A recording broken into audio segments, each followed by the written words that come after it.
నిత్య పూజలివివు నేరిచిననో ప్రత్యక్షమైనట్టి పరమాత్మునికి నిత్య పూజలివివో.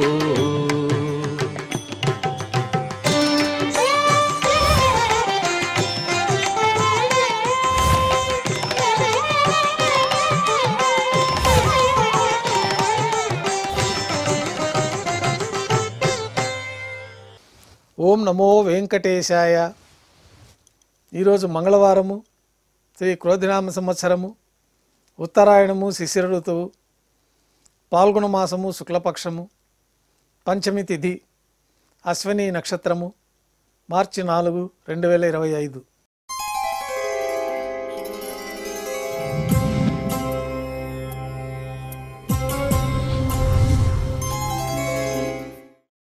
ఈరోజు మంగళవారం విశేషమైన వారార్జిత సేవగా మనం అష్టదళ పాదపద్మారాధన జరుపుకుంటున్నాము. మాధ్యాహ్నిక ఆరాధనా కార్యక్రమంలో భాగంగా స్వామివారికి నిర్వహించబడే అష్టోత్తర శతనామార్చన ప్రతిరోజు ఏకాంతముగా తులసీ దళములతో నిర్వహించబడుతుంది. ఈరోజు మంగళవారం అదే ఆర్జిత సేవగా భక్తుల దర్శనార్థం 108 అష్టదళ స్వర్ణ కమలాలతో నిర్వహించబడుతుంది. అష్టోత్తర శతనామార్చన తర్వాత శ్రీవారికి మాధ్యాహ్నిక నివేదనలు ఆరగింప చేయబడతాయి. వెంటనే సర్వదర్శనం ప్రారంభమవుతుంది. ఉభయ దేవేరులతో శ్రీ మలయప్ప స్వామివారు బంగారు తిరిచిపైన వేంచేస్తారు. మేళతాళాలతో ఊరేగింపుగా విమాన ప్రదక్షిణంగా సంపంగి ప్రాకారంలో కల కళ్యాణ మండపానికి చేరుకుంటారు. కళ్యాణోత్సవం ప్రారంభమవుతుంది. పుణ్యాహవచనము, అంకురార్పణ, రక్షాబంధనము, అగ్నిప్రతిష్ఠ, స్వామివారికి కొత్త పట్టు వస్త్రాల సమర్పణ, అమ్మవార్లకి నూతన పట్టు వస్త్రాల సమర్పణ, మహాసంకల్ప పఠనం, మాంగళ్యాలకు అభిషేకం, మాంగళ్యాలకు ఆరాధన, శ్రీవారి తరఫున మాంగళ్యాల అమ్మవార్లకి సమర్పణ, శ్రీవారికి కర్పూర నీరాజనం, అమ్మవార్లకి కర్పూర నీరాజనం, విశేషమైన హోమాలతో పూర్ణాహుతి పూర్తయిన తర్వాత మాలా పరివర్తనం అనే కార్యక్రమాన్ని నిర్వహించి ఉభయ దేవేరుల్ని శ్రీవారి చెంతకు చేర్చి ఈ సందర్భంగా అక్షతారోపణం అనే వైదిక కార్యక్రమాన్ని నిర్వహించిన తర్వాత కర్పూర నీరాజనం, స్వామివారికి నైవేద్యము, తిరిగి కర్పూర నీరాజనంతో కళ్యాణోత్సవం పూర్తవుతుంది. కళ్యాణోత్సవం భక్తుల దర్శనం అనంతరం శ్రీదేవి భూదేవి సమేతంగా శ్రీ మలయప్ప స్వామివారు బంగారు తిరిచిపైన వేంచేస్తారు. మేళతాళాలతో ఊరేగింపుగా ధ్వజస్తంభం వద్ద కల అద్దాల మండపానికి చేరుకుంటారు. వేదపారాయణ నడుమ ఊంజల సేవ నిర్వహించుకొని కర్పూర నీరాజనంతో ఊంజల సేవ పూర్తి అవుతుంది. భక్తుల దర్శనం అనంతరం ఉభయ దేవేలతో శ్రీ మలయప్ప స్వామివారు బంగారు తిరిచిపైన వేంచేస్తారు. మేళతాళాలతో ఊరేగింపుగా ఆలయం వెలుపల కల వైభవోత్సవ మండపానికి చేరుకుంటారు. ఆర్జిత బ్రహ్మోత్సవంలో భాగంగా బంగారు గరుడ వాహనంపైన శ్రీ మలయప్ప స్వామివారు వేంచేస్తారు. కర్పూర నీరాజనంతో గరుడ వాహన సేవ పూర్తి అవుతుంది. హనుమంత వాహనంపైన శ్రీ మలయప్ప స్వామివారు వేంచేస్తారు. కర్పూర నీరాజనంతో హనుమంత వాహన సేవ పూర్తి అవుతుంది. పెద్ద శేష వాహనంపైన శ్రీ మలయప్ప స్వామివారు వేంచేస్తారు. కర్పూర నీరాజనంతో పెద్ద శేష వాహన సేవ పూర్తి అవుతుంది. ఉభయ దేవేరులతో కలిపి శ్రీ మలయప్ప స్వామివారికి బంగారు తిరిచిపైన కర్పూర నీరాజనాన్ని సమర్పణతోటి ఆర్జిత బ్రహ్మోత్సవం పూర్తి అవుతుంది. సాయం సంధ్య వేళలో 1000 దీపాలతో అలంకరించబడి ఉన్న సహస్ర దీపాలంకరణ సేవ మండపానికి శ్రీదేవి భూదేవి సమేతంగా శ్రీ మలయప్ప స్వామివారు చేరుకుంటారు. వేదం, గానం, నాదం నడుమ సహస్ర దీపాలంకరణ సేవ జరిపి నక్షత్ర నీరాజనము, కర్పూర నీరాజనంతో సహస్ర దీపాలంకరణ సేవ పూర్తి అవుతుంది.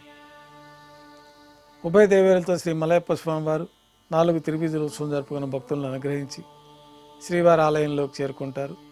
ఆలయంలో నైవేద్యం పూర్తయిన తర్వాత గర్భాలయంలో వేంచేస్తారు. వెంటనే రాత్రి తోమాల సేవ ప్రారంభమవుతుంది. ఉదయం సమర్పించిన పుష్పమాలికలు సల్లింపు చేసుకుని గర్భాలయాన్ని శుద్ధి చేసుకొని బంగారు పంచపాత్రలో శుద్ధ జలాన్ని నింపుకొని మూలమూర్తికి, ఉత్సవమూర్తులకి శ్రీ వైఖానస భగవత్ శాస్త్రోక్తమైన విధానంలో ఉపచారాలు సమర్పించి కొత్త పుష్పమాలలతో మూలమూర్తికి, ఉత్సవమూర్తులకి అలంకరణ జరిపి చతుర్వేద మంత్రాలతో మంత్రపుష్పాన్ని సమర్పించి నక్షత్ర నీరాజనము, కర్పూర నీరాజనంతో రాత్రి తోమాల సేవ పూర్తవుతుంది. తులసీ దళములతో అష్టోత్తర శతనామార్చన నిర్వహించిన తర్వాత రాత్రి నైవేద్యంలో భాగంగా అన్నప్రసాదాలు, పన్యారాలు, దోశ, ఘంటానాదం మధ్య నైవేద్యంగా సమర్పిస్తారు. త్రివిశ నైవేద్యం పూర్తయిన తర్వాత భక్తులని సర్వదర్శనానికి అనుమతిస్తారు. కొద్ది విరామం తర్వాత ఏకాంత సేవలో భాగంగా రాత్రి సమర్పించిన పుష్పమాలికలు సళ్లింపు చేసుకుంటారు. గర్భాలయాన్ని శుద్ధి చేస్తారు. బ్రహ్మ తిరువారాధన కోసమై బంగారు బిందెలోని తీర్థాన్ని సమర్పించి ఏకాంత సేవలో భాగంగా కౌతుకబేరమైన శ్రీ భోగ శ్రీనివాసమూర్తి వారిని బంగారు పట్టు పాన్పు పైన వేంచేపు చేసుకొని ఈ సందర్భంగా స్వామివారికి దారోష్ణమైన గోక్షీరము, జీడిపప్పు, ద్రాక్ష, కలకండ కలిపిన మిశ్రమాన్ని నైవేద్యంగా సమర్పించి కర్పూర నీరాజనంతో ఏకాంత సేవ పూర్తి అవుతుంది.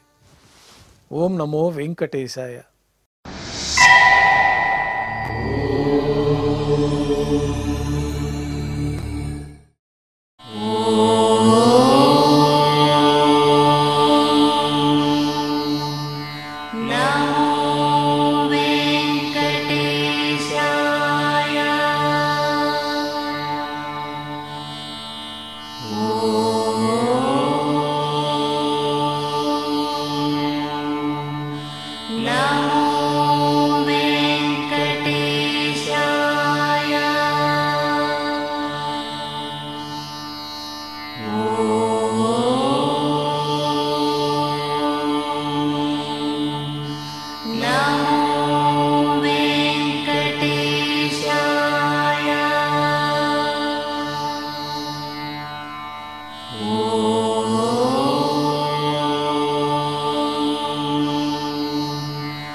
Oh